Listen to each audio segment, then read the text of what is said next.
Joia.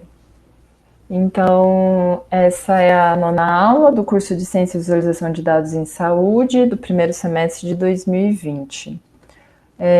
Apenas lembrando mais uma vez onde a gente está nessa unidade 3, onde a gente está discutindo um pouco sobre ferramentas estatísticas para projetos de ciência de dados em saúde.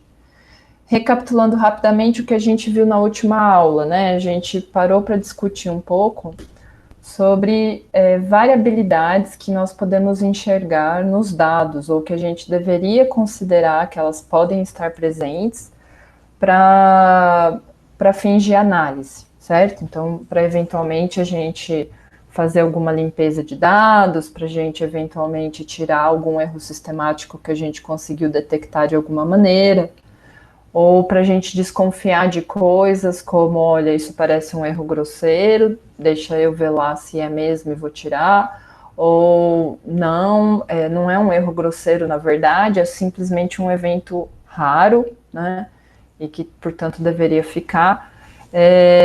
Então, na parte de imprecisão ou erro experimental, a gente discutiu rapidamente sobre os conceitos de precisão, exatidão, acurácia, né,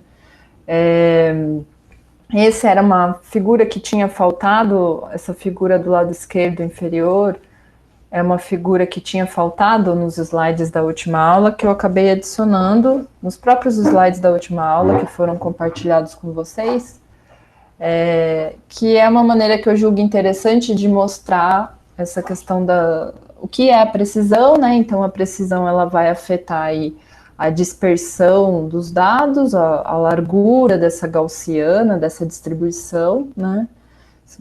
Partindo do pressuposto, nesse caso, que é uma distribuição normal, né? Se você tem um valor de referência, a exatidão é quão distante os seus dados estão desse valor de referência, né? Então, acho que essa é uma maneira pictórica de mostrar como que esses conceitos de precisão e exatidão estão correlacionados com algumas estatísticas descritivas, que foi um pouco da nossa discussão da última aula, né? Além disso, a gente discutiu também um pouco sobre variabilidade biológica, né, e como que algumas variáveis categóricas vão entrar nesse contexto, e toda aquela questão de a gente talvez fazer análises estratificadas, a fim de detectar se existe alguma variabilidade biológica relevante, né? Então, nesse exemplo que está no slide, aparentemente não existe nenhuma variabilidade biológica relevante entre feminino e masculino. Talvez uma leve tendência, mas não nada algo que pareça ser significativo, né? Pelo menos não relativo a sexo.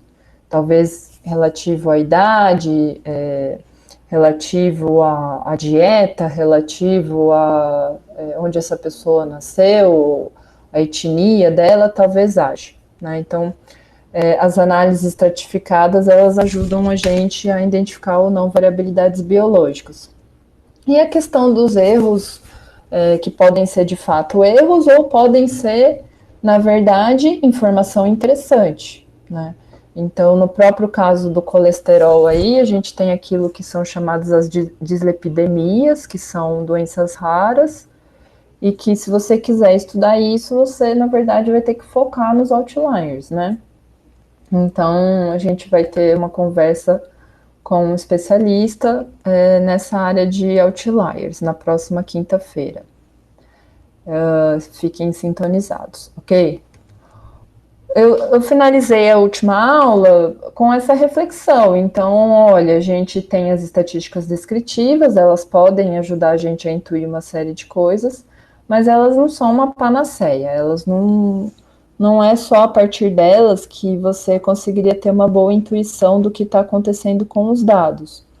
E, em particular, eu comentei sobre o laboratório L1, onde foi dado a vocês um quarteto de dados, conhecido como quarteto de Anscombe, porque ele é projetado para que todas as estatísticas descritivas principais coincidam.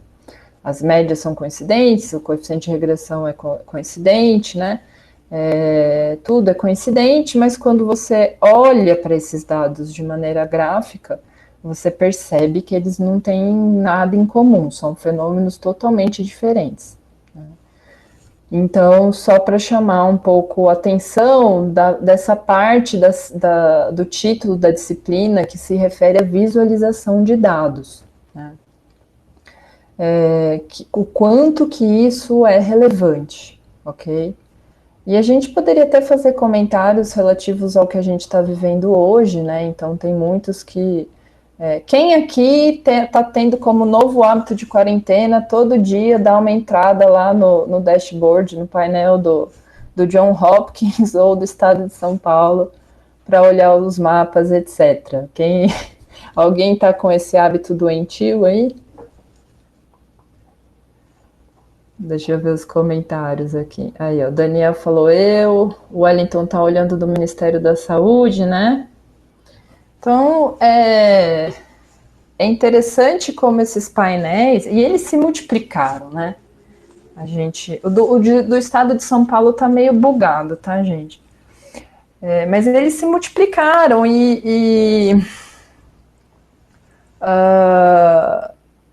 é interessante isso, porque eles de fato trazem, às vezes, algumas informações de maneira intuitiva. Você não precisa rodar código nenhum, você não precisa tirar estatística nenhuma.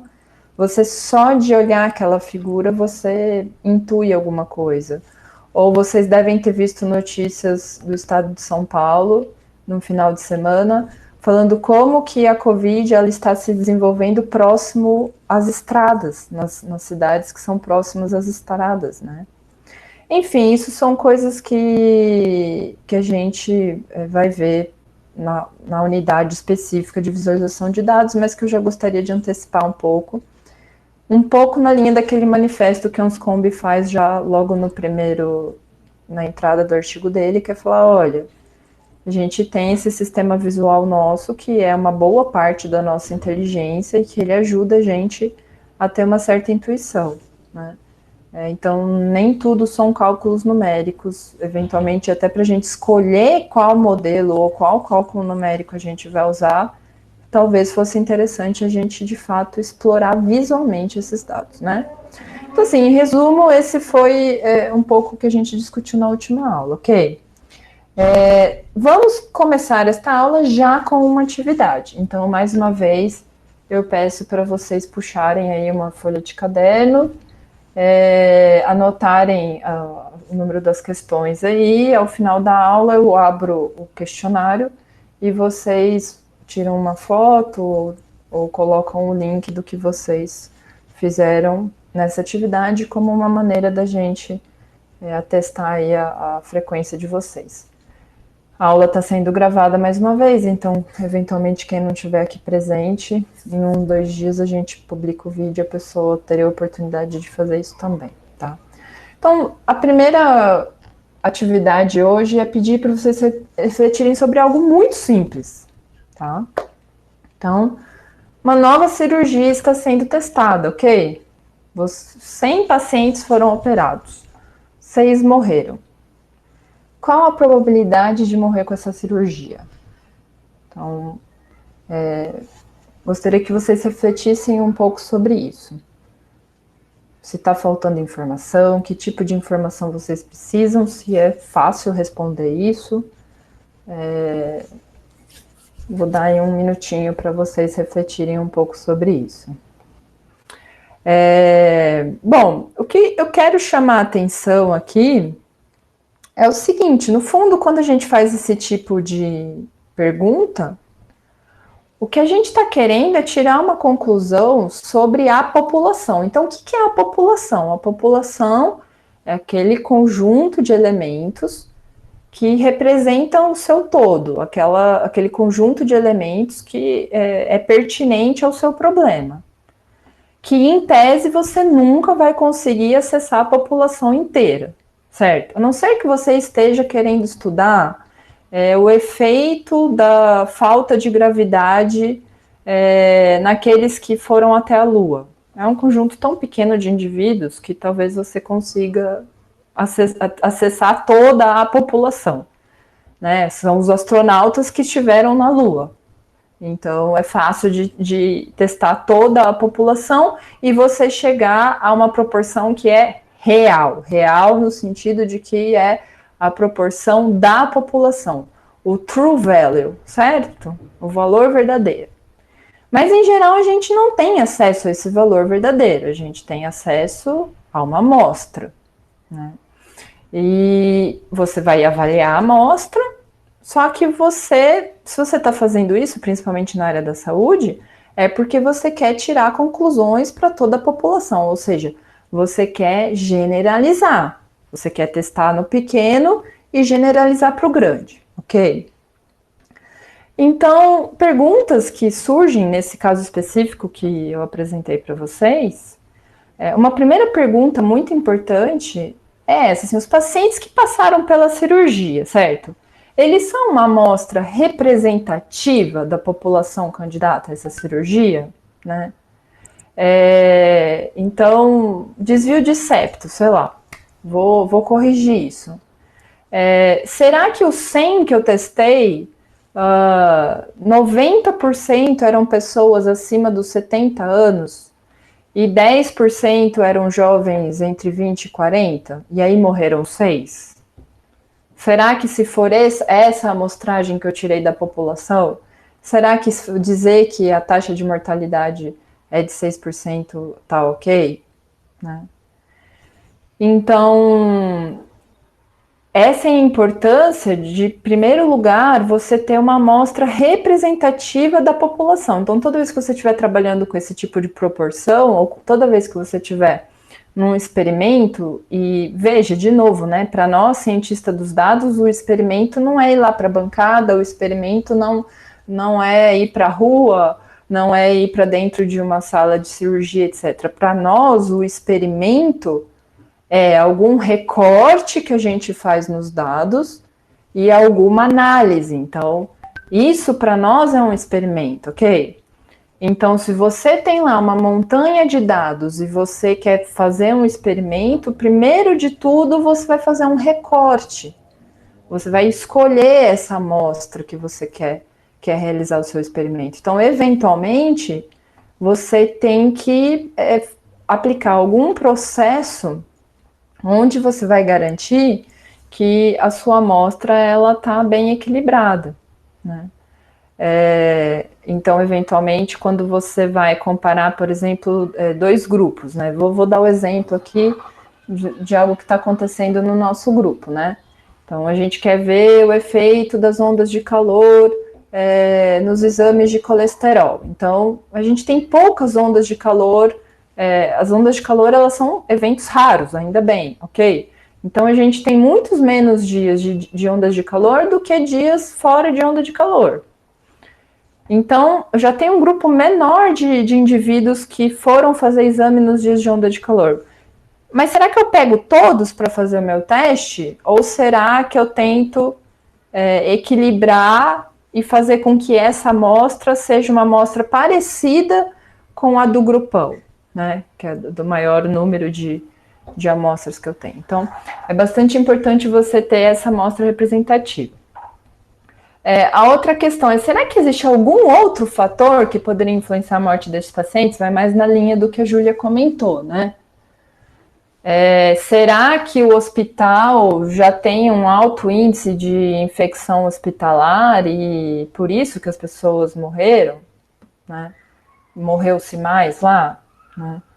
Então, essas são perguntas que a gente, olhando para os dados, a gente tem algum nível de controle, mas a gente não vai ter controle de tudo. Então, em algum momento, a gente vai ter que fazer pressupostos, né?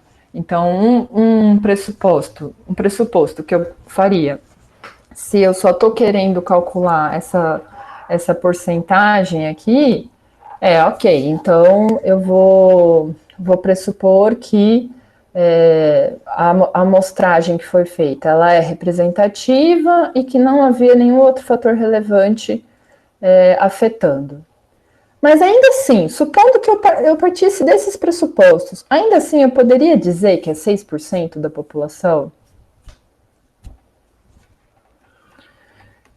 Então, a resposta é não, a gente não pode dizer, porque você continua fazendo uma amostragem de uma grande população.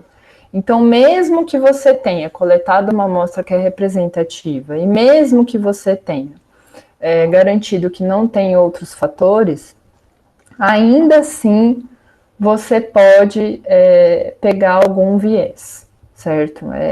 Pela sua própria amostragem, tá? Vamos tentar entender um pouco melhor isso, tá? Vamos olhar para a Covid, que alguém comentou aí, dados de hoje, ok? Minas Gerais está com 3,32% de letalidade. Ceará, 4,84%. São Paulo, 7,04%. Paraíba, 14,54% de letalidade. Qual é a taxa de letalidade da Covid?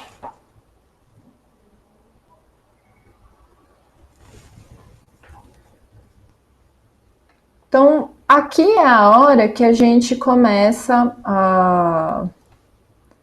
a se perguntar, opa, pera lá, tem alguma coisa além da doença acontecendo aqui. Porque o mecanismo de letalidade da doença, ele pode até ter uma variabilidade biológica, no caso geográfica, que a gente está colocando aqui, né? Mas em todos esses 4 lugares são seres humanos vivendo, ok, eles estão em latitude e longitude diferente, mas aqui a discrepância é tão grande que a gente começa a realmente a pensar naquilo que a gente chama de fatores confundidores, né? Mas essa talvez não seja a melhor tradução. Eu sempre acabo falando em inglês mesmo, os confounding factors, né? Parece que tem alguma outra coisa agindo aí que não é só a doença e não é só a localização geográfica, porque a gente está percebendo uma discrepância razoável, né? E aí a gente pode até levantar hipóteses sobre isso, mas não vem muito ao caso aqui. Eu estou querendo mais motivar mesmo a questão do problema que é a gente, a partir de dados de uma amostra, a gente tentar generalizar para algo mais amplo. Então, se eu fosse olhar, por exemplo, para Minas Gerais, vejam, não são amostras tão pequenas já, né?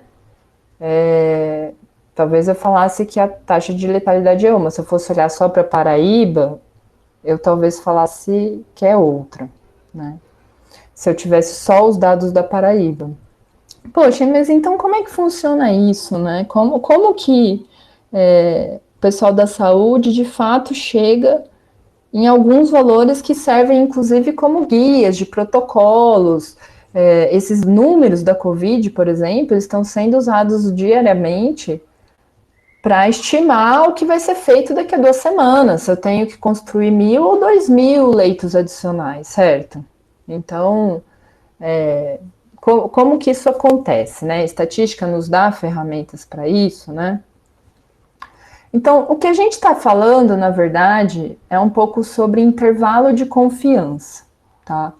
No fundo, o que a gente está querendo fazer é um problema onde, a partir de uma proporção que eu observei na minha amostra, eu quero fazer uma extrapolação para a população. Eu quero inferir algo sobre a população.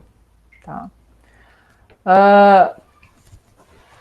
Como a gente não tem acesso a toda a população, mas a gente tem apenas acesso a uma amostra, não adianta a gente querer acertar na mosca.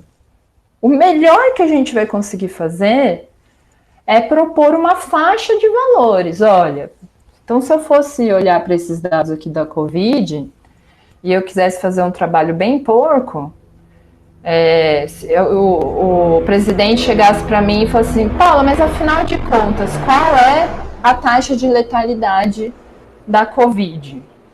Eu falaria, ó, tá entre 3 e 14,5% e 15%, tá entre 3 e 15%, tá? Será que ficaria feliz com essa minha resposta, né? Será que é suficiente? Porque eu poderia também fazer um trabalho mais porco e dizer, olha, tá entre 1 e 99%, aí eu erro pouco, certo? Então, a brincadeira nessa questão do intervalo de confiança é você falar, eu vou te dar uma estimativa, vou te dar uma faixa de valores, né? Não pode ser uma faixa de valores que é um tiro de canhão, ou seja, não vale dizer que é algo entre 0,0001% e 0,999%, porque isso não seria útil, né? Mas a gente vai dar uma faixa de valores e a gente vai admitir que 5% das vezes, por exemplo, a gente pode estar errado. Então, essa é a ideia do intervalo de confiança. Se você tem, por exemplo, uma proporção observada numa pequena amostra e você quer fazer alguma inferência sobre a grande população. Porém, se você não tem uma amostra muito grande, etc, etc, você pode falar uma faixa de valor e falar, olha, com base na proporção que eu medi nessa minha amostra, a faixa de valores é essa aqui, ó. Só que, ó, isso aqui, essa faixa de valor é essa faixa com 95% de certeza. 5% das vezes eu posso estar errado. Então, é aí quando a gente fala do intervalo de confiança de 95%. E aqui é um momento onde, de fato, eu estou tentando mostrar para vocês, de uma maneira simples e intuitiva, um vocabulário que é muito comum nos artigos da área de saúde. Tá? Vocês devem ter, talvez, já esbarrado nisso, ok? Bom, qual que é a intuição da coisa, né? Então, nesse slide, a gaussiana que a gente tem representada aí à esquerda, ela seria a distribuição real, aquilo que de fato está acontecendo na população, mas que é inacessível para você, você não vai conseguir acessar o real, né? Então, veja, não sei se vocês lembram que, eu vou falar agora uma questão de notação, né? Num dos vídeos eu comentei sobre, olha, X com uma barra em cima, o X médio é a média da amostra. Aqui a gente vê uma outra letra, que é o Mi, né? Ele está nesse Population Mean, né? É o Mi. Qual a diferença do Mi para o X barra, né? Então, o Mi é a média real, é a média da população, é aquela coisa que você estima, mas que em tese você nunca vai ter certeza que você está no valor verdadeiro, tá? Em inglês, eles usam termos diferentes, a gente sempre fala em média, em inglês não. Eles usam mean para falar da população, da média da população, e em geral se usa o average para falar da média aritmética das amostras, né? Que é o X barra, tá? Então, essa gaussiana aí, ela representa a distribuição da população, aquela real, né?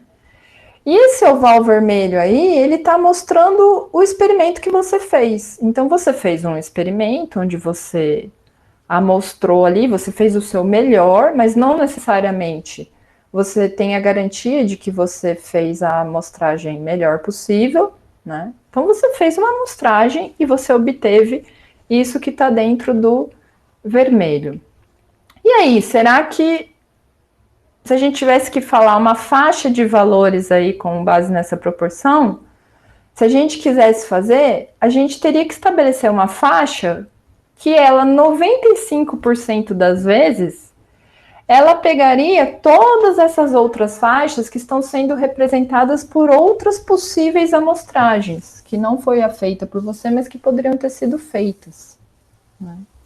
Então, quando a gente fala em intervalo de confiança 95%, a gente está querendo se referir a um intervalo que contém o valor real, idealmente é o que você quer, você está almejando chegar numa faixa de valor que contém o valor real, mas você admite a hipótese de você estar errado em 5% das amostragens possíveis que você pode estar fazendo.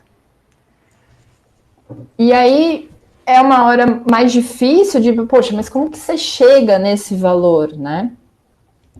Para a gente chegar nesse valor de maneira numérica, a gente precisa entender alguns conceitos mais básicos, mas antes disso, eu queria acessar a intuição de vocês aí. Então, a brincadeira aqui é que vocês no chat coloquem os valores para a gente olhar, tá? E é um chute mesmo, a palavra é chute. Eu quero ver quão bom vocês estão de chute aí, tá? Vamos para a brincadeira. Então, assim, 14 pacientes foram tratados com uma determinada droga. 3 tiveram efeitos adversos. Então, se vocês tiverem acesso aí a um celular, alguma coisa, vocês vão conseguir calcular a proporção, 3 sobre 14, tá? E aí vocês vão ver qual que é a proporção dessa amostra. Como a gente acabou de ver, essa proporção, ela dificilmente você vai ter acertado na mosca e vai ter acertado a proporção da população. Então, eu quero que vocês proponham uma faixa para mim. Olha, esse número exato eu sei que não é, mas eu quero que vocês proponham uma faixa para mim com 95% aí de confiança. Qual é a faixa que vocês acreditam que seja a proporção da população? Aí depois vocês repetem o mesmo chute para a situação abaixo. Só que dessa vez são 100 pessoas. E elas estão sendo perguntadas se estão cumprindo ou não a quarentena da Covid. 33 pessoas responderam que sim. E eu quero que vocês chutem também uma faixa de valores aí com esse 95% de confiança. Então, é uma brincadeira de intuição mesmo. Vou dar aí um minutinho para vocês pensarem. E pensem também o que muda de um caso para outro.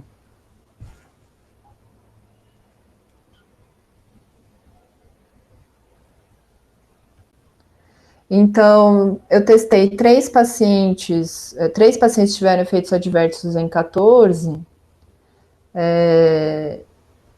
A proporção que eu medi foi 0,21, então o meu intervalo com 95% de confiança é de 0,05 a 0,51. Então,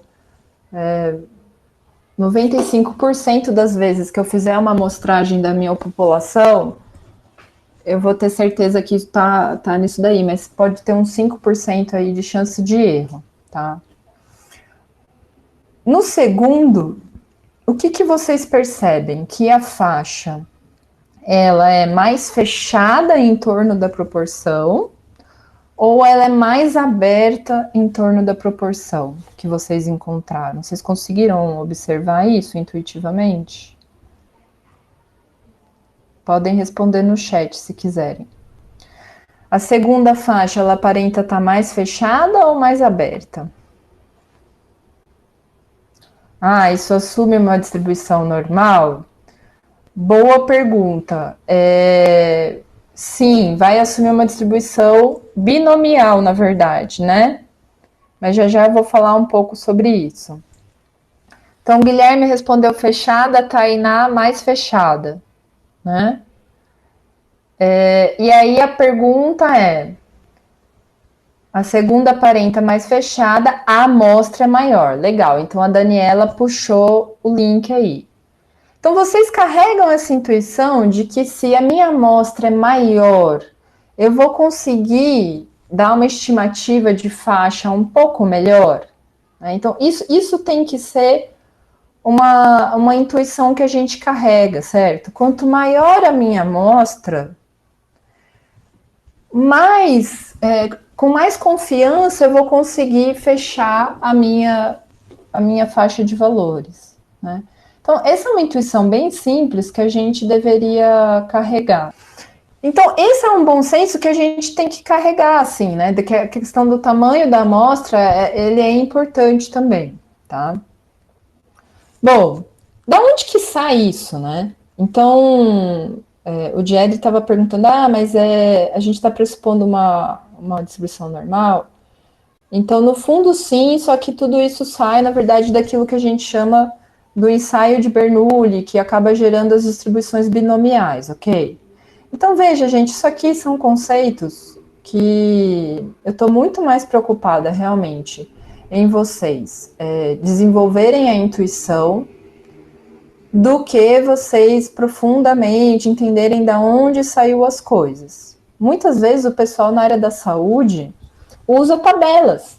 Então, o pessoal chega lá e fala, beleza, qual que foi a proporção? A proporção foi 33 em 100? Deixa eu puxar minha tabela aqui. Né? Então, tem livros que tem tabelas disso.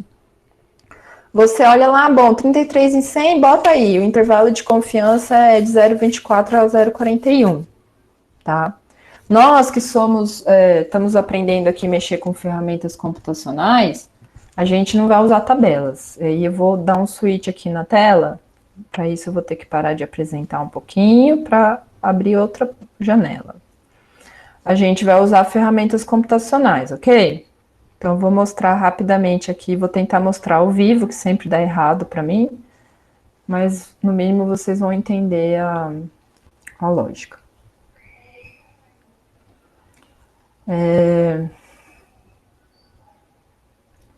Então, a gente vai usar uma funçãozinha qualquer que calcula o intervalo de confiança a partir de uma proporção. A gente vai ter diferentes contextos onde a gente pode colocar o intervalo de confiança, o conceito de intervalo de confiança. No caso aqui, a gente está pensando... Eu acho que é bom você ampliar sua tela aí, dar uns Ctrl mais aí para ficar mais... tá bom.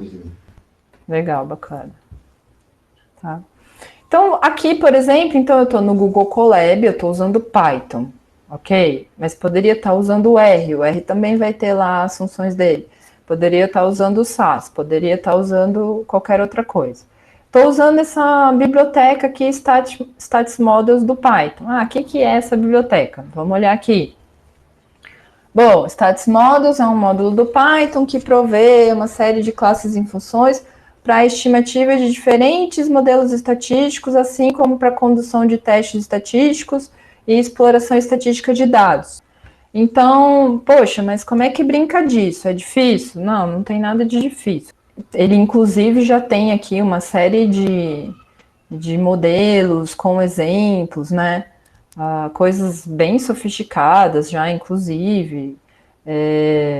E a brincadeira é começar a mexer um pouco para ir aprendendo. Mas se vocês não sabem nem o que é a ideia de um intervalo de confiança, fica difícil começar a brincar, né? Então, esse é muito o propósito aqui dessa disciplina, né? Dar um V0 para vocês, para que vocês comecem a reconhecer algumas coisas. Para a gente poder usar inclusive essas funções que estão disponíveis nessas bibliotecas, a gente precisa partir de determinados pressupostos em relação ao nosso experimento, que não são pressupostos muito difíceis de serem assumidos para esse tipo de coisa que a gente está lidando, que é quantos morreram, quantos que tiveram sucesso, quantos que apresentaram efeitos adversos. A gente precisa, na verdade, estar lidando com experimentos que a gente consiga encaixar nisso que a gente chama de ensaio de Bernoulli, que é um formato de experimento que acaba resultando numa distribuição de valores, que é a chamada distribuição binomial, né? Então, o que precisa acontecer? Primeiro, os experimentos eles têm que ser do tipo sucesso ou falha, né? Então, ou isso ou aquilo, né? Então, assim, tem o X amostras, tantos morreram, tantos não morreram. Tem o X elementos nessa amostra, tantos tiveram efeitos adversos, tantos não tiveram. Um outro pressuposto que é importante para se encaixar nessa ideia de ensaio de Bernoulli é que cada coisa que eu fiz com um elemento da amostra é um experimento independente, né? Ou seja, a cirurgia que eu fiz num determinado paciente, ela não foi afetada por nenhum outro fator que afeta todas as amostras, ou não foi afetada por nada que aconteceu nem antes, nem depois, né? Principalmente antes, obviamente, né? E o outro pressuposto importante é que a probabilidade de sucesso ou falha real, aquela da população, que eu não sei qual é, ela é constante. Mas a gente pode assumir ela caso a gente não enxergue nada gritante, assim, que diga que não, isso definitivamente está mudando com o tempo, tá? Ou mudando de elemento da amostra para cada elemento da amostra. Bom, esse tipo de experimento, ele, se você vai na direção contrária, né, que seria, olha, eu não quero pegar uma proporção que eu estou medindo e quero descobrir o da população, quero fazer o contrário. Eu quero saber, dada um experimento, qual seria a probabilidade de acontecer tal coisa. Então, esse tipo de experimento, ele acaba gerando essa equação zona aí. Eu vou só comentar sobre ela, gente. E eu vou explicar em que condições que elas se aplicam para vocês conseguirem fazer um link aí. Então, nessa equação, a gente tem N, que é o número de experimentos, o X é o número de sucessos desejado, o P é a probabilidade de conseguir um sucesso em uma tentativa, e o Q é a probabilidade inversa, né? A probabilidade de obter uma falha em uma tentativa. Vamos dar um exemplo para ficar um pouco mais concreto, né?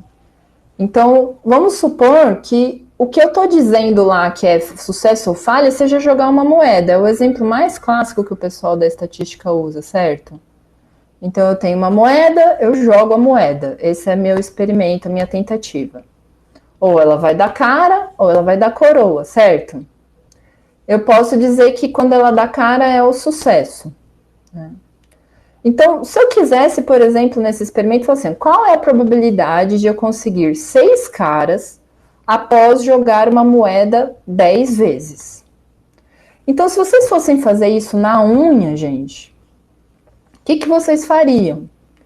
Vocês estariam imaginando todas as possibilidades, ok? Bom, eu joguei 10 vezes a moeda e para eu conseguir 6 caras, o que pode acontecer? Quais são todas as possibilidades? Na primeira vez, deu uma cara, na primeira vez e depois tudo coroa.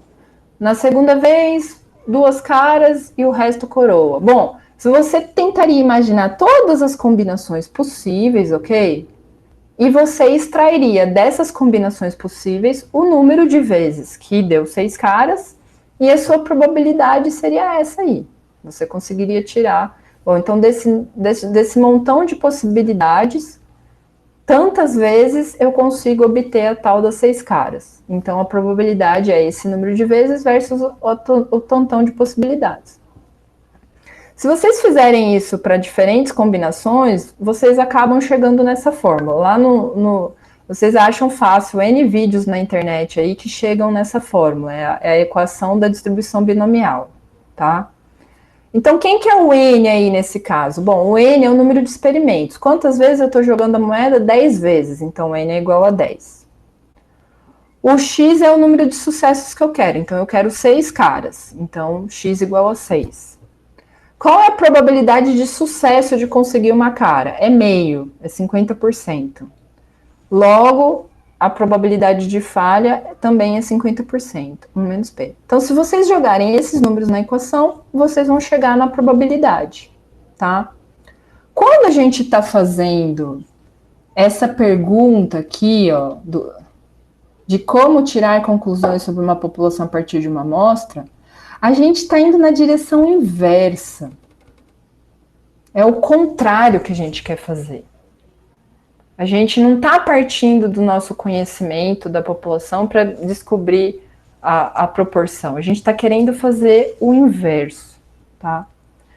Então, a maneira como a gente faz isso é simplesmente partindo dessa distribuição que a gente tem. Então, se vocês fizerem uma representação gráfica disso, vocês vão chegar numa distribuição discreta, e é por isso que a gente não chama ela de gaussiana. Quando a gente se refere a gaussiana, a gente já está falando ela como uma variável aleatória e, portanto, contínua, né? Então, essa é uma pegadinha aí que às vezes as pessoas Ah, é uma gaussiana? Ela tem cara de gaussiana, mas quando a gente fala em distribuição binomial, a gente está falando no mundo discreto, porque cada vez que eu faço o experimento, só dá 0 ou 1. Eu não tenho um número real. E a gaussiana, ela parte desse pressuposto de ser uma variável aleatória contínua. Deu para entender um pouco a pegadinha aí, Jedre? Por isso que eu falei.